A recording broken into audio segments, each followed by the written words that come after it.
Welcome back to my YouTube channel. और आज की वीडियो में हम लोग नोट्स कवर करेंगे एपी चैप्टर के। एज यू ऑल नो हमारा बोर्ड्स आने वाला है और आप लोगों को शॉर्ट नोट्स की ज़रूरत पड़ेगी पक्का। तो नाउ अब हम इस शॉर्ट नोट्स को बहुत ही अच्छी तरीके से एनसीईआरटी को बहुत ब्रीफ में रीड करके बताएंगे आपको कि किस तरीके से इसके नोट्स आप लोग भी निकाल सकते हैं। सो सबसे पहले हम बिल्कुल भी इंट्रोडक्शन नहीं पढ़ने वाले क्योंकि आप लोग पढ़ चुके हैं ये सारी चीज़ें, ठीक है। सीक्वेंसेस के बारे में आप लोग ने पढ़ा होगा, सीरीज़ के बारे में आप लोगों ने पढ़ा होगा। हम बस मेन चीज़ों के बारे में बात करेंगे। तो जैसे कि एपी होता क्या है, पहले तो टर्म क्या है। एक टर्म क्या होता है, कोई भी नंबर किसी भी सीरीज में, किसी भी सीक्वेंस में कोई भी फिक्स्ड नंबर्स, फिक्स्ड नहीं है तो भाई ये 3 वाला एग्जाम्पल देख लो आप। ये 3 वाला एग्जाम्पल क्या है, इसमें हर एक ये जो नंबर लिखा हुआ है, हर एक नंबर ये एक टर्म कहलाएगा। क्या कहलाएगा? टर्म कहलाएगा। Each of numbers in the list is called a term, ठीक है। इसी को हम टर्म कहते हैं। हम ये पढ़ क्यों रहे हैं, बेसिकली शॉर्ट नोट्स हम ये पढ़ क्यों रहे हैं। सच अगर फॉर एग्जांपल एक क्वेश्चन आ जाता है कि टर्म्स जो है इसके नेक्स्ट टर्म क्या है, तो आप लोगों को टर्म की डेफिनेशन पता होगा तभी तो आप कर पाएंगे उसको। Now what do you mean by AP. अगर हम एपी चैप्टर पढ़ रहे हैं तो एपी का मतलब क्या होता है। एन अरिथमेटिक प्रोग्रेशन एक लिस्ट ऑफ नंबर्स होती है जिसमें हर एक टर्म ऑब्टेन होगा कोई फिक्स्ड नंबर को ऐड करके। कैसे? जैसे 3 है और 6 है, 8 है, ठीक है। और ऐसे ही चला आ रहा है सिस्टम पूरा। Term except the first term. अब तुम क्या करोगे, तुम इसको माइनस करो ज़रा। 8 में से 6 गया, आपको क्या मिला? 2 मिल गया।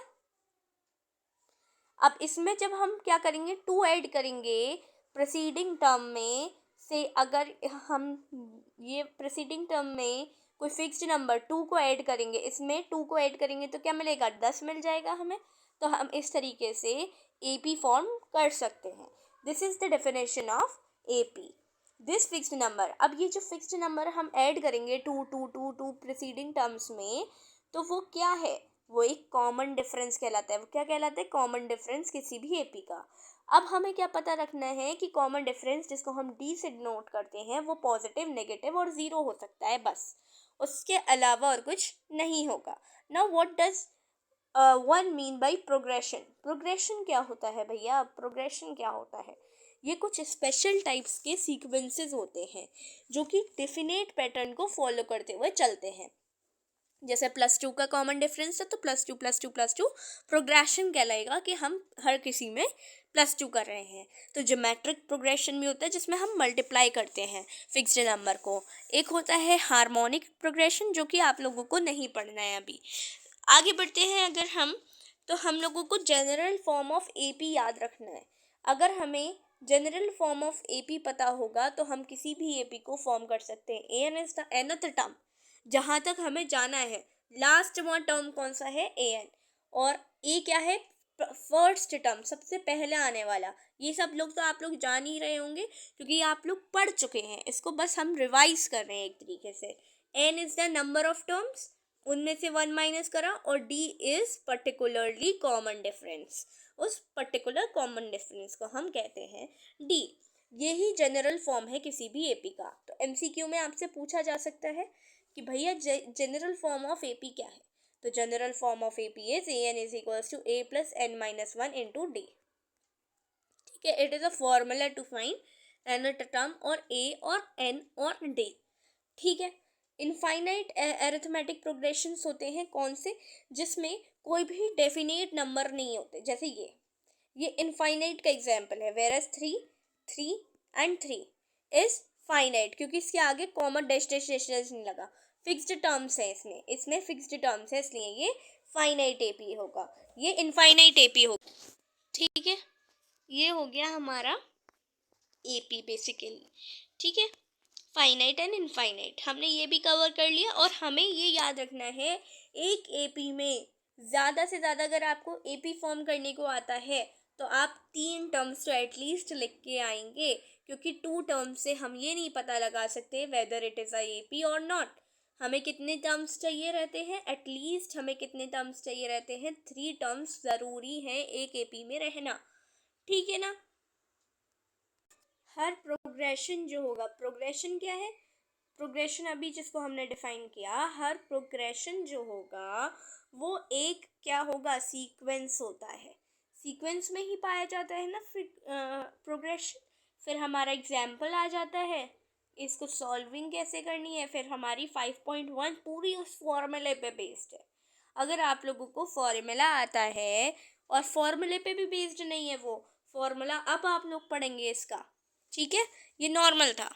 और अगर हम बात करते हैं, दो जनरल फॉर्म होते हैं, जनरल फॉर्म भी होता है, और अब अगर हम बात करते हैं नॉर्मली बिना अगर फॉर्मूले की बात करते हैं, तो जनरल फॉर्म क्या रहता है, d is equal to a constant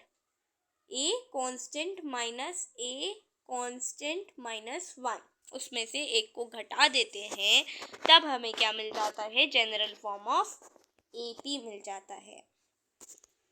nth term आपको कैसे ऑब्टेन किया जाएगा, nth टर्म वही हमने अभी जो फॉर्मूला डिस्कस किया है ना, nth टर्म क्या है, an है, द एपी फर्स्ट टर्म क्या है, a है, कॉमन डिफरेंस क्या है, d है, इसको हमने रिपीट कर दिया है। बाकी हम आगे बढ़ते हैं, general term of an AP क्या है, an इज, ये भी आपका MCQ बन सकता है कि भैया an क्या है, जनरल टर्म है। लास्ट टर्म को हम L से भी डिनोट करते हैं और AM से भी हम डिनोट कर सकते हैं फॉर पर्टिकुलर टर्म्स। फिर हमारा फॉर्मूला बेस्ड एग्जाम्पल्स आगे, अगेन फिर हमारी एक्सरसाइज है। अगर हम आगे बढ़ते हैं, नाउ सम फाइंड आउट करने का भी एक फॉर्मूला होता है, तो उसके नोट्स भी हम रिवाइज कर लेते हैं जल्दी से। Now let's begin with sum of first n terms of an AP is given by, कौन सा formula, n/2 twice of a plus n-1 into d, ठीक है। ये क्या है, एक फॉर्मूला है नॉर्मल फाइंड आउट करने का। अगर आप लोगों को इसमें से नहीं हो रहा है, और अगर आप लोगों को क्या दे रखा है, an दे रखा है, लास्ट वहाँ टर्म nth टर्म दे रखा है, suppose it is given as nth term is 69, तो आप क्या यूज़ कर सकते हैं, ये वाला फॉर्मूला, n/2 a हमें गिवन है अगर, और an कितना है, 69 है। अब हम लोग क्या कर सकते हैं, इस फॉर्मूले का भी यूज़ कर सकते हैं। नाउ अगर हमें L इज़ बेसिकली, इसको ही हमने कन्वर्ट करके लिख दिया है, L is basically the last term, तो ये एक फॉर्मूला बेस्ड है, ठीक है, फॉर्मूला है। इसके बाद अगेन एग्जाम्पल आ जाता है, फिर हमारी एक और फॉर्मूला है, हम क्या कर सकते हैं, कितने भी पॉजिटिव इंटीजर्स का आ जाए फॉर्मूला हम निकाल सकते हैं। एन, ये बाई एक एग्जाम्पल के थ्रू हमें समझाया गया है कि n इंटू n+1/2 अगर हम कर देते हैं तो हमें नंबर ऑफ पॉजिटिव इंटीजर्स मिल सकते हैं उस पर्टिकुलर क्वेश्चन के अकॉर्डिंग। बस n रख दो, कितने n आपको निकालने हैं, सम कितने का निकालना है, तो हम कैसे निकाल सकते हैं, n इंटू n+1/2, पूरे पे आएगा, अपॉन पूरे पे, ठीक है। आगे बढ़ते हैं अगर हम, तो अगेन हमारी 5.3 एक्सरसाइज आ जाती है। 5.3 एक्सरसाइज हमारी होने के बाद ऑप्शनल एक्सरसाइज है, and we are done with our notes. And now हम समरी पढ़ लेते हैं। समरी में हमने ये डेफिनेशन देख ली है, जनरल फॉर्म देख लिया है हमने, एक लिस्ट ऑफ नंबर्स को हम ऐसे डिनोट कर सकते हैं, यू सी। इसको हमने कैसे लिखा था, डी को हमने कैसे लिखा था, a k-1, और हम इसको रीराइट करके ऐसे भी लिख सकते हैं, या तो हम माइनस कर दें k में से या फिर प्लस कर दें, is same for the different values of k, ठीक है। ये एक फॉर्मूला है, ये भी फॉर्मूला है और ये भी फॉर्मूला है, तो ये सारी चीज़ें हमने क्या है कि पढ़ ली हैं। A note to the reader क्या है, ABC जो है AP में है, तो बीच वाला जो होगा इन दोनों के एक्सट्रीम्स के डिवीजन बाई 2 एवरेज के बराबर होगा, a+c/2 is equal to b होगा। It is a direct question, 1 mark question, you know, MCQ based question है ये एक, जिसमें आपको b की वैल्यू क्या मिल सकती है, a+c के division by 2 divided by 2। So this was the notes of chapter AP। तो AP चैप्टर इस बहुत ज़्यादा इजी है, क्योंकि इसमें कुछ भी नहीं करना है। 3 फार्मूलाज दिए हुए हैं और उसको इलेबोरेट करके और 2-3 फार्मूलाज इसके अंदर से ही निकल जाते हैं। तो यही है हमारा AP. AP is just a name.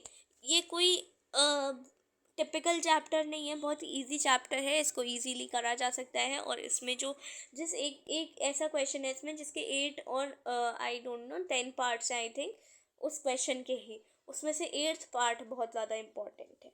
So this was the explanation of the notes of AP class 10th. Thanks for watching. Till then, take care. Bye bye.